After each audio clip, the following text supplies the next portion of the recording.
Alright, welcome back to the channel, guys. Today we're going to be spending the day in San Diego.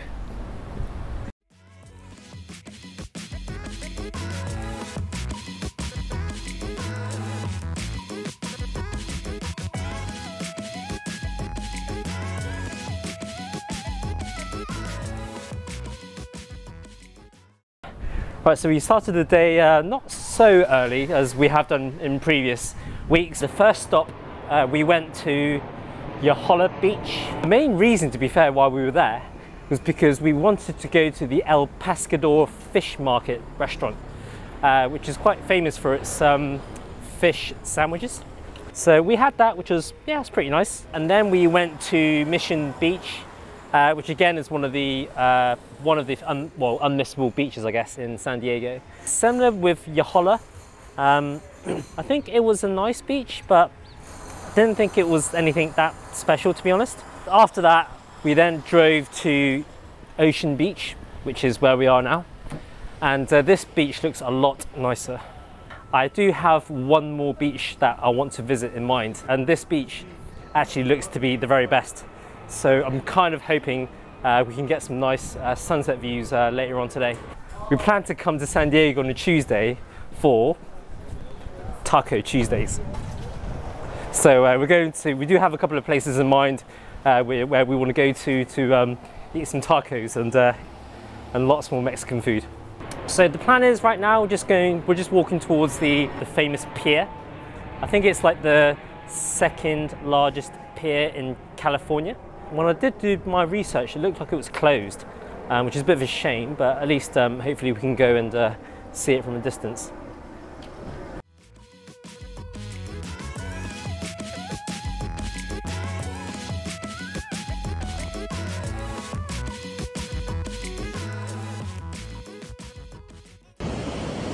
Right, so we just checked out the pier, and unfortunately it's closed, so we can't walk like all the way down. Yeah, sucks. Right, so now we're just gonna head back to the car and drive to San Diego downtown and enjoy Taco Tuesdays.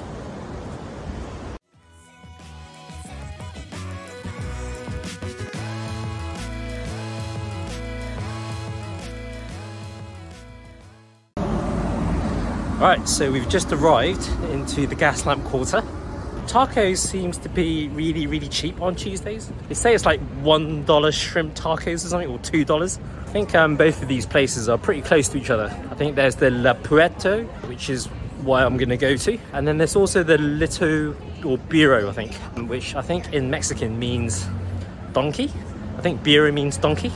California's very close to Mexico, right? So a lot of the food in California is dominated by Mexican cuisine. Given we're so close to the Mexican border, I'm going to presume that a lot of the Mexican food is going to be quite authentic and therefore quite tasty. But you know, who knows?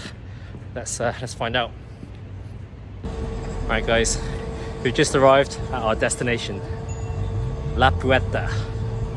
Let's see some tacos. We've gone for the 3 different types of tacos.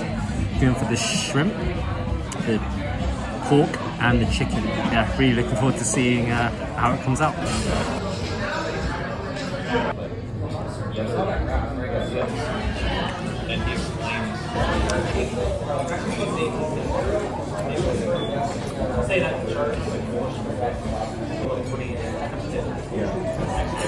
Wow.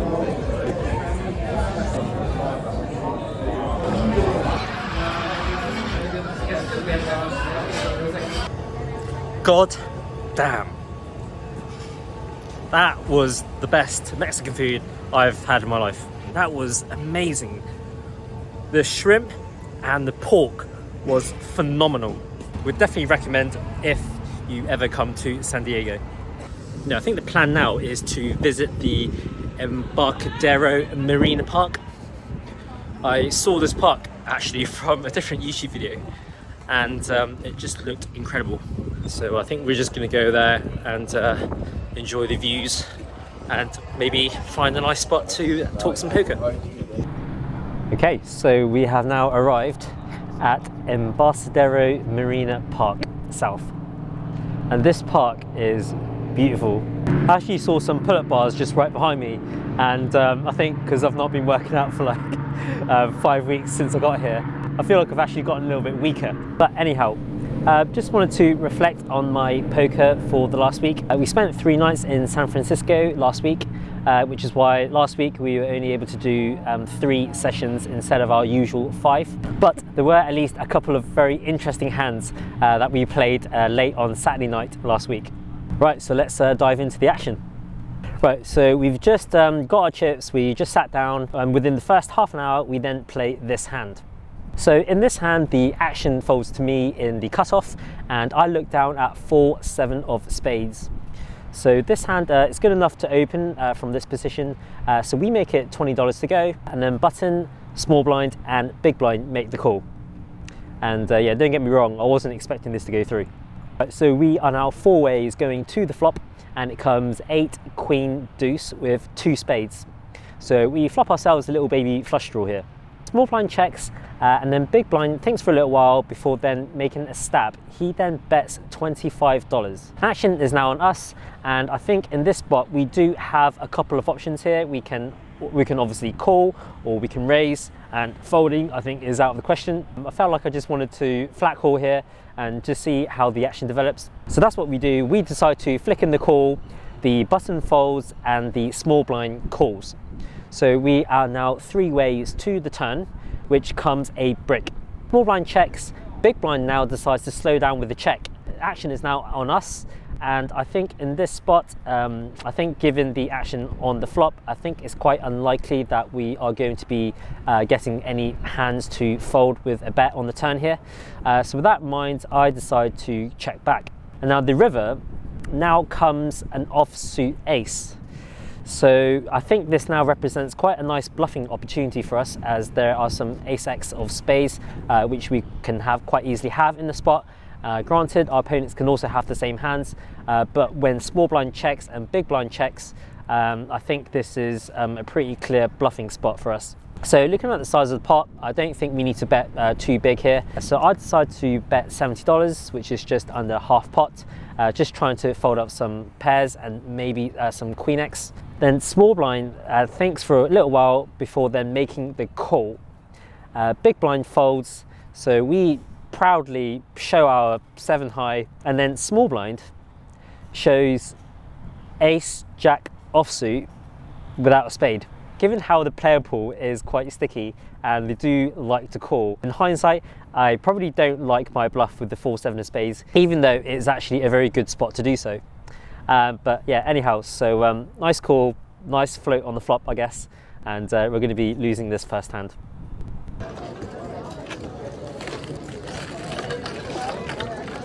In this next hand, there are 2 limps from early mid position.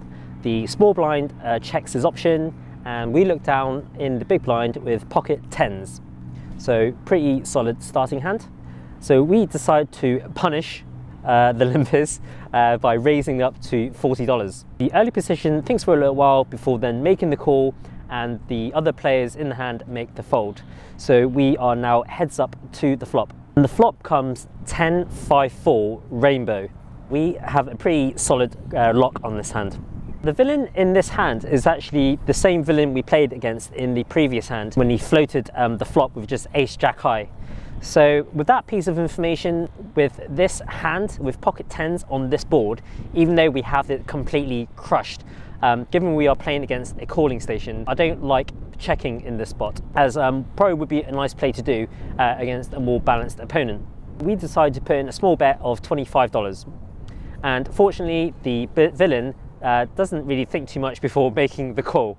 So we are now off to the turn, which now comes an offsuit 7. So again, I don't think we want to slow down here, as there are now still plenty of hands that we can get value from. So we decide to double barrel, and this time we bet $65. And villain does not disappoint. He decides he wants to stick around until the river, so he then makes the call. So we are now off to the river, and I can't really think of many scary cards on the river, to be fair, but the river then comes a 6. So somehow we've gone from having a complete lock on the hand to now the board running out to there being like 4 cards to a straight.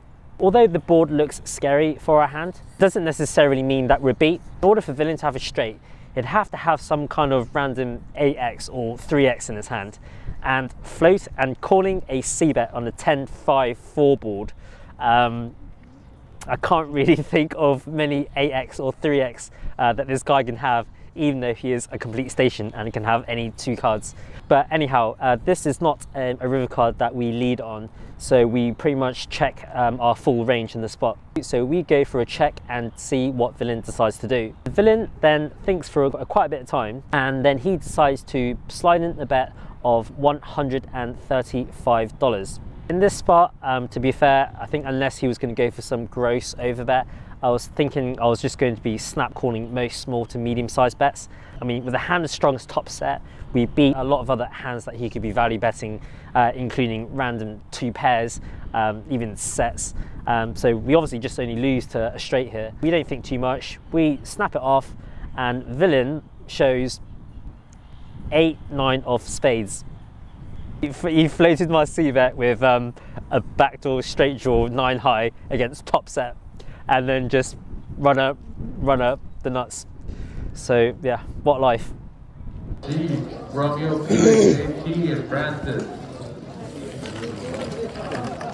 So after that hand, we continued to lose a string of pots later on in that table.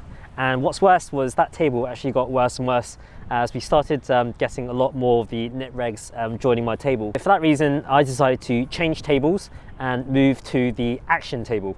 In this very fun hand, we play a bomb pot.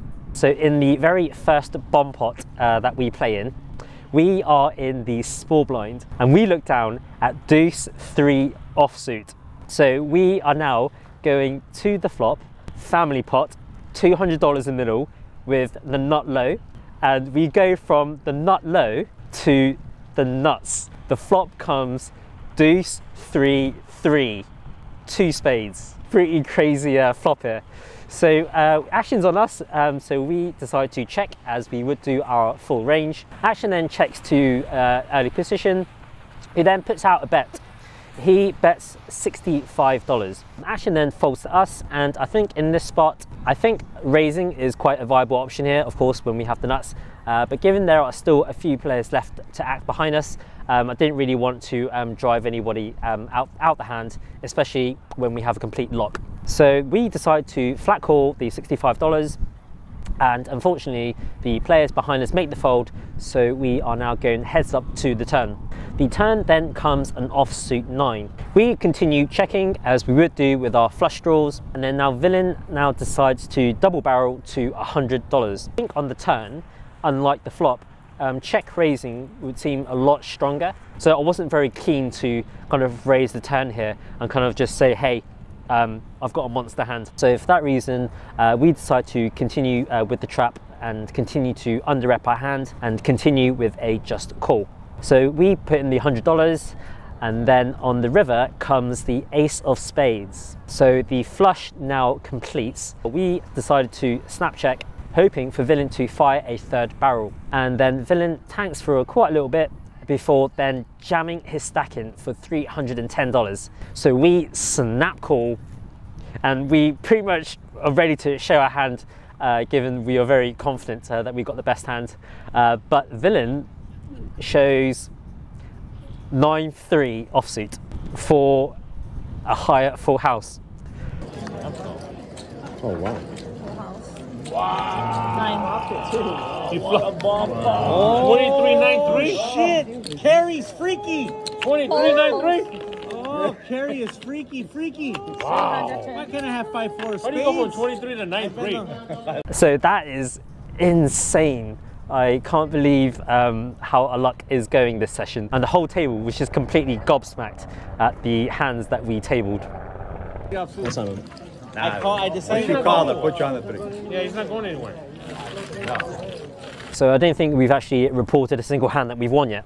After that bomb pot, we did manage to win back some of our chips, but then we come across this hand. So in this hand, there is an open from middle position to $20, the hijack calls, and then the action folds to us in late position, and we look down at pocket 10s. So we decide to put in the squeeze here to $115, and then only the hijack makes the call. So we are now going heads up to the flop, and the flop comes Jack 6-3, 2 spades. So there is already like $250 or so middle in the pot so far.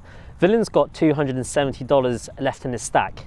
The action is on him, and he just rips in the rest of his stack. So he goes all in for $270 on this flop. So it's quite an interesting bet here. I think the hands that would make the most sense, that would kind of just lead rip here into this flop, would probably be like ace high flush draws, maybe 2 overs and a flush draw, maybe even the occasional pocket 9s, pocket 8s, pocket 7s, some Jack X, sure, I guess at some percentage of the time, but given the entire range of hands that I put villain on, there are far more hands than we beat than we don't. So we do take quite a bit of time to think about what to do here, but eventually we decide to make the call. So the dealer puts out another 6 on the turn, and then the river completes the front door flush with another spade.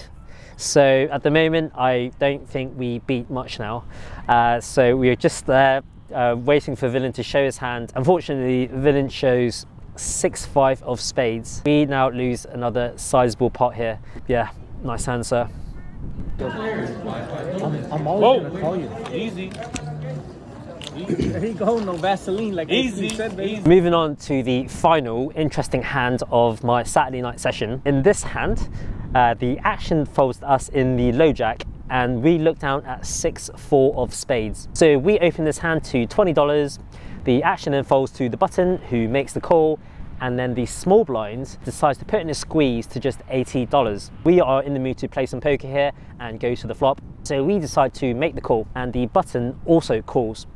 So we are now 3 ways to the flop, which comes King 8-7, 2 spades. We flop pretty well here with the 6-4 of spades. Action's on the small blind, and he decides to start with a check. Given what's already in the middle and what our stack sizes are, I think a bet on the flop here seems like a pretty good idea to me as a bluff, given we just have 6 high. We decide to bet $140.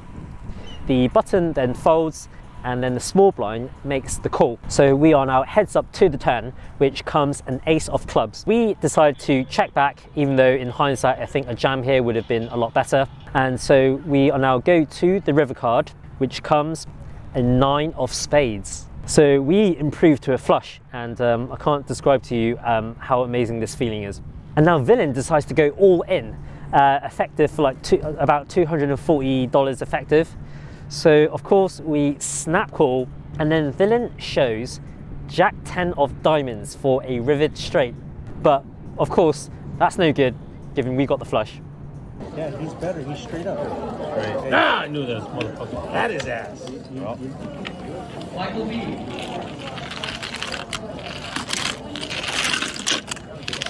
So all in all, a fun week of poker, although not very fun for our bankroll.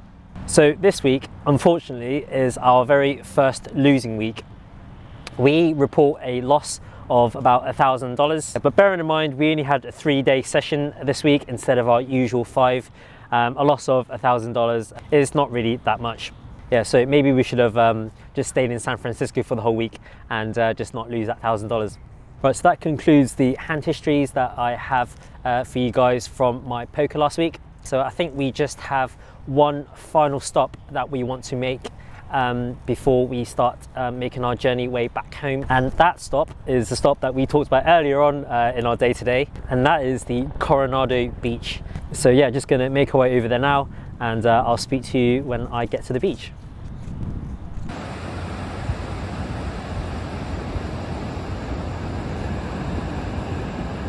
Right, so that's the end of our trip in San Diego. I hope you guys enjoyed watching the video and following me along in all the places that I visited today. A shame the poker didn't quite work out last week, but hey, we can't win every week. So yeah, thanks for watching guys, and I'll see you in the next video.